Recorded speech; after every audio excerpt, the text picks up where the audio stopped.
चक्रवृद्धि ब्याज यानी कि कंपाउंड इंटरेस्ट, जिसको कि सीआई बोलते हैं, ये होता क्या है ये समझते हैं जाएंगे। यानी जिस राशि पर अगर ब्याज के ऊपर ब्याज लगे, या बोल सकते हो जिसका हर बार ब्याज अलग अलग हो, उसे क्या हम बोलेंगे, चक्रवृद्धि ब्याज बोलेंगे। इसको ऐसे समझते हैं, जैसे मैं एक तरफ साधारण ब्याज लिखते हैं, एक तरफ चक्रवृद्धि ब्याज लिखते हैं, और इसको समझते हैं जैसे कि मूलधन, ब्याज दर ये और समय ये। अगर मैं इसका जो 2 साल का ब्याज निकालूँ तो पहले साल का तो 10 आएगा, इसका 100 का 10% 10, और दूसरे साल का क्या जाएगा, दूसरे साल का भी 10 आएगा। यानी कि इसमें तो क्या होता है, ब्याज हर बार क्या होता है, बराबर होता है। ठीक है। चक्रवृद्धि ब्याज में ऐसा नहीं होता, चक्रवृद्धि ब्याज में हर बार क्या होगा, ब्याज बराबर नहीं होगा। ठीक है, अलग अलग होगा। तो यानी कि इसका जो मैं 1 साल का ब्याज निकालूँ तो कितना हो, 100 का 10% कितना हो जाएगा, 10 हो जाएगा। फिर मैं क्या करूँगा, इस 10 को इस मूलधन में जोड़ दूंगा, तो फिर मेरा वापस कौन सा एक और नया मूलधन बन जाएगा, क्या हो जाएगा, 110 हो जाएगा। फिर मैं क्या करूँगा, इस 110 का 10% निकालूंगा, तो कितना आ जाएगा, 110 का 10% निकालूंगा तो 21 हो जाएगा। यानी कि तो आपने देखा कि 1 साल का जो है चक्रवृद्धि ब्याज 10 है, और दूसरे साल का क्या आ रहा है, चक्रवृद्धि ब्याज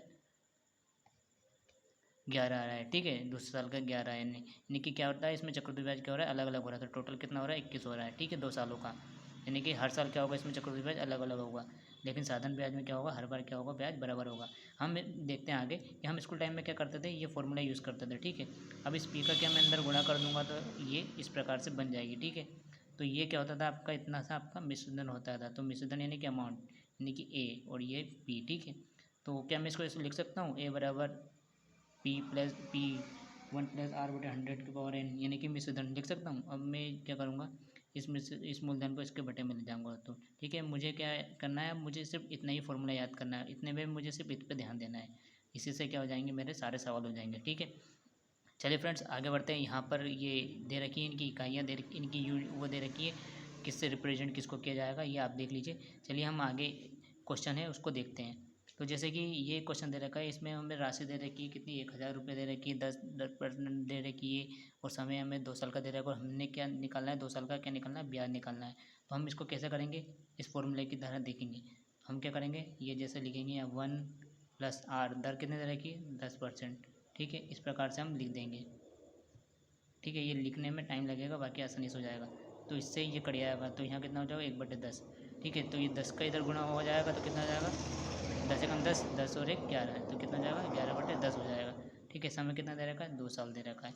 अब मैं क्या करूँगा, इसका स्क्वायर कर दूँगा, कितना हो जाएगा, 100। अब मुझे एक चीज़ पता है, इस फॉर्मूले के अकॉर्डिंग ये ऊपर वाला क्या है, मिश्रधन है, और नीचे वाला क्या है, मूलधन है। वैसे भी पता है यार, क्यों, क्योंकि मूलधन छोटा होगा और मिश्रधन क्या होगा, बड़ा होगा, जाहिर सी बात है। और इन दोनों का अंतर क्या कहलाएगा, हमारा चक्रवृद्धि ब्याज कहलाएगा। और हमें क्या चक्रवृद्धि ब्याज ही ज्ञात करना है। तो हमें 100 बराबर क्या दे रखा है, यहाँ पे 100 बराबर कितना दे रखा है, 1000 दे रखा है। ठीक है, हमें निकालना क्या है, ब्याज निकालना है, 21 बराबर निकालना है। तो इनका आपस में क्या करूँ, क्रॉस मल्टीप्लिकेशन कर दूँ। इसका इसके साथ करूँगा तो कितना हो जाएगा, 100 गुणा क्वेश्चन मार्क, इसका इसके साथ करूँगा तो कितना हो जाएगा, 21 गुणा 1000, यानी कि ये 21 हो जाएगा, जाहिर सी बात है। ठीक है, 21,000 हो जाएगा। अब ये 100 इसके बटे में जाएगा तो ये 2 जीरो से 2 जीरो कट जाएगा, तो कितना बचेगा, सिर्फ 210 बचेगा, और यही हमारा आंसर होगा। ठीक है, चलिए इसको एक तरह से और करते हैं।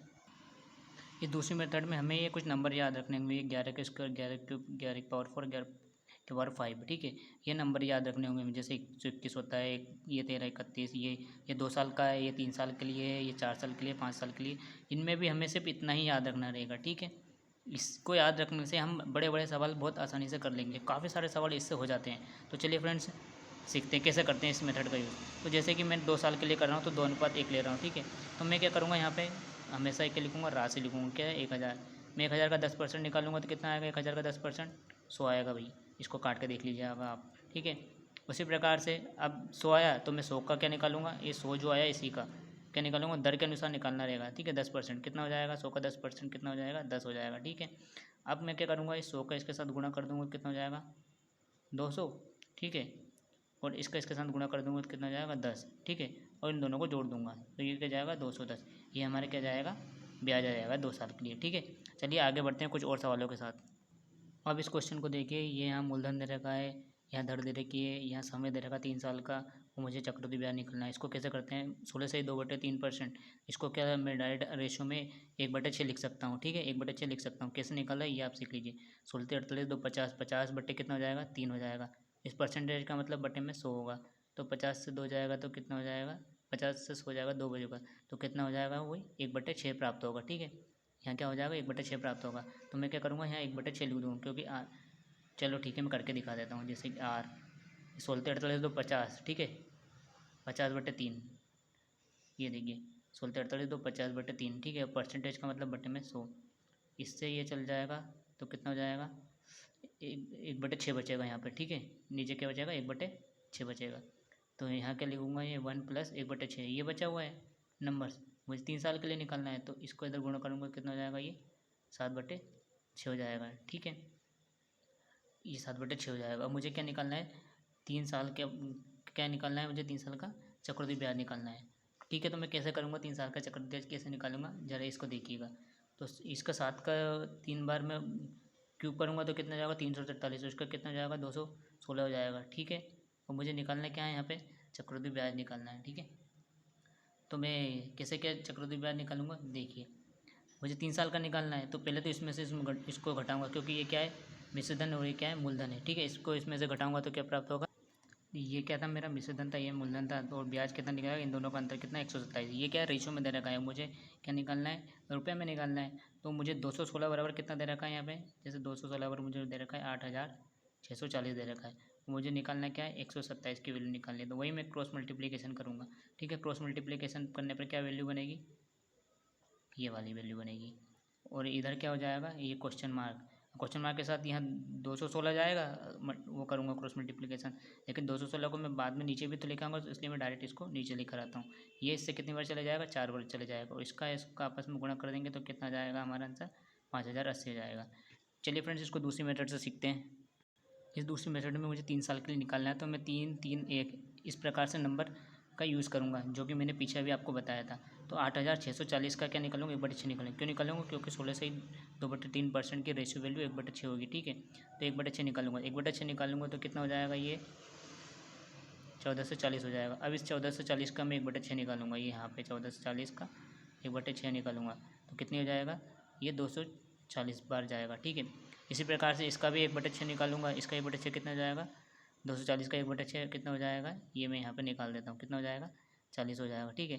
फिर मैं इनका आपस में क्या करूँगा, गुणा कर दूँगा, इधर इधर इधर।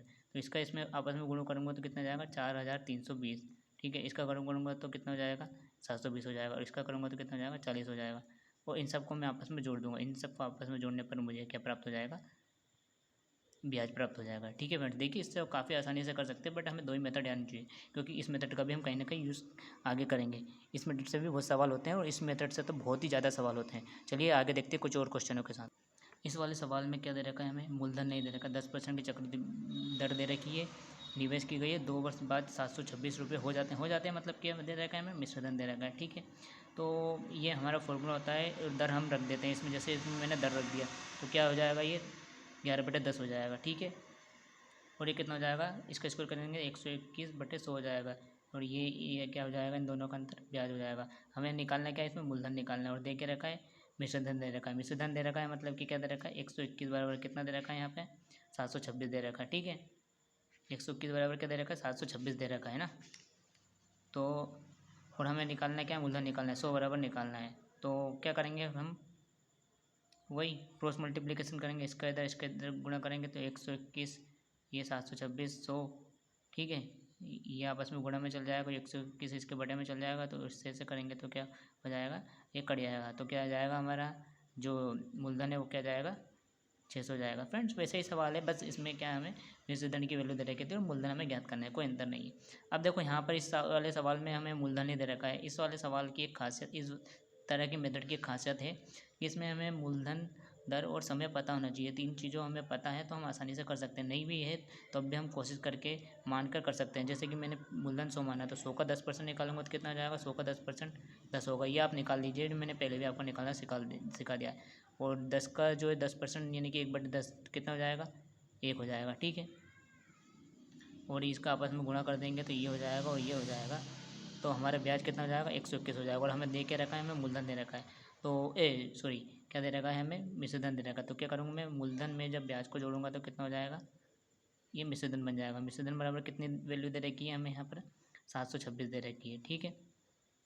और जो हमें निकालना क्या है, मूलधन निकालना है, मूलधन यानी कि 100 निकालना है, 100 जो कि हमने माना है, ठीक है।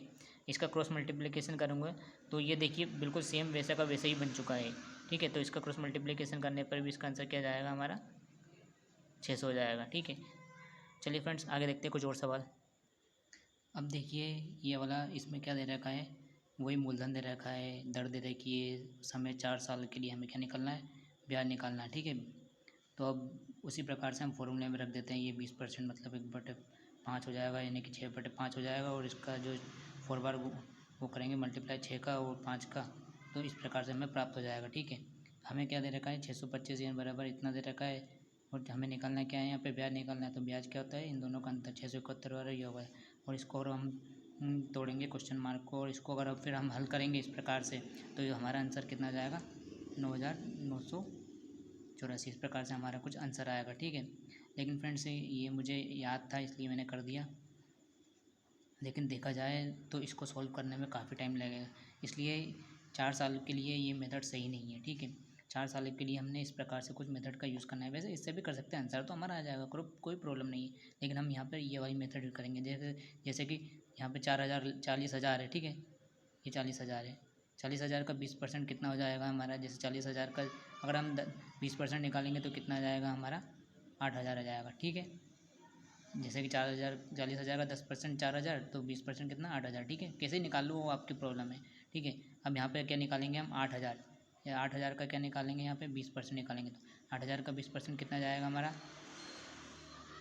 1,600 हो जाएगा। ठीक है, 10% 800, 20% 1,600। ठीक है, इसी प्रकार से इसका जो है 20% निकालेंगे कितना जाएगा हमारा, 320 आ जाएगा। और इसका हम 20% निकालेंगे तो कितना जाएगा, 64 आ जाएगा। ठीक है, और हम क्या करेंगे, इनका आपस में गुणा कर देंगे।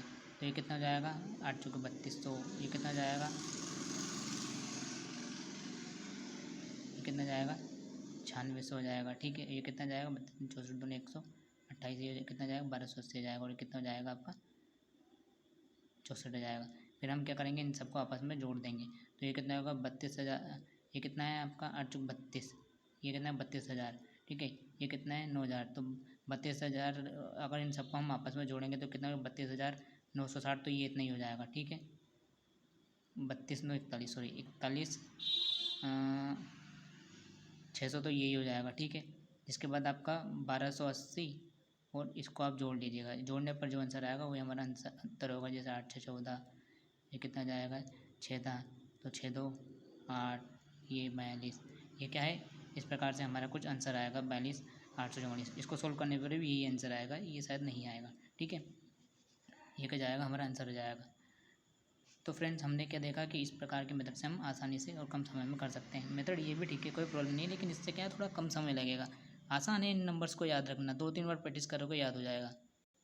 अब इन क्वेश्चन को देखिए, इसमें ना तो दर दे रखी है, ना चक्रवृद्धि ब्याज दे रखा है, ना कि मूलधन दे रखा है। तो उनको कैसे करेंगे, तो क्या दे रखा है, कोई धनराशि चक्रवृद्धि ब्याज की दर से 2 वर्ष में तिगुनी हो जाती है तो कितने समय में 27 गुनी हो जाएगी। मतलब क्या दे रखा है, मिश्र धन दे रखा है, गुनी हो जाएगी, पर प्योर नहीं दे रखा है प्योर कितना है। ठीक है, तो मैं इस प्रकार ये लिख दूंगा। ठीक है, 2 साल में कितनी हो रही, 3 गुना हो रही।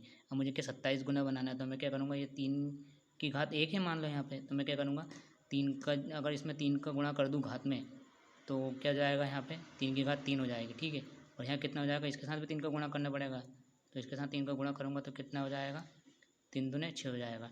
ठीक है, तो यानी कि 6, और फिर इसको आगे करूँगा 3 3 29 27, तो यहाँ पे कितना दे रखा है, 6 आया मेरा आंसर 3 का गुणा करने पर। ठीक है, 27 गुना कब होगी, जब 6 साल में क्या हो जाएगी, वो 27 गुना हो जाएगी। ये इस प्रकार से करेंगे। ठीक है, उसी प्रकार से इसमें क्या दे रखा है, 6 साल में 8 गुना हो रही है। ठीक है, ये यहाँ पे 1 मान लेते हैं। ठीक है, तो अब मैं इसको 8 को 2 की घात 3 करके लिख सकता हूँ। अब फ्रेंड्स मुझे करना क्या रहेगा, इसको मैं 16 गुना नहीं बना सकता जब तक कि यहाँ से 3 ना हटाऊँ। तो मैं क्या करूँगा, 3 से भाग दे दूँगा घात में। ठीक है, तो 3 से भाग देने पर क्या जाएगा, यहाँ पे 3 दूनी 6, और यहाँ आ जाएगा 2, 2 की घात क्या है, यहाँ पे 1 है। ठीक है, अब मुझे क्या है, यहाँ पे 16 बनाना है। 16 के लिए क्या करूँगा, इसके साथ 4 का गुणा करूँगा घात के साथ। ये देखिए, इसके साथ 4 को गुणा करा, इसके साथ 4 को गुणा करा, तो कितना हो जाएगा, 8 हो जाएगा। और यहाँ कितना हो जाएगा, 16 हो जाएगा। यानी कि 8 साल में क्या हो जाएगी, 16 गुना हो जाएगी। और ये क्या हो जाएगा, हमारा आंसर हो जाएगा। ठीक है फ्रेंड्स, इस वाले क्वेश्चन में भी मैंने यहाँ 2 वर्ष में 3 गुना हो रही है, मुझे क्या करना है, 27 गुना बनाना था। तो मैं क्या करूँगा, 3 का जो है गुणा कर दूंगा इसके साथ। यहाँ 1 था, यहाँ पे भी, यहाँ 6 था, तो 6, यहाँ 2 था, तो 2 के साथ 3 का गुणा कर दिया, और यहाँ पे इसके साथ गुणा कर दिया, तो ये क्या जाएगा, 27 आ जाएगा। और यहाँ पे 3 के साथ 2 का जब 3 के साथ गुणा करेंगे 6 आ जाएगा। 6 साल में कितनी हो गई, 27 गुना हो गई। इसी प्रकार से ये सवाल करेंगे। चलिए फ्रेंड्स, थैंक यू।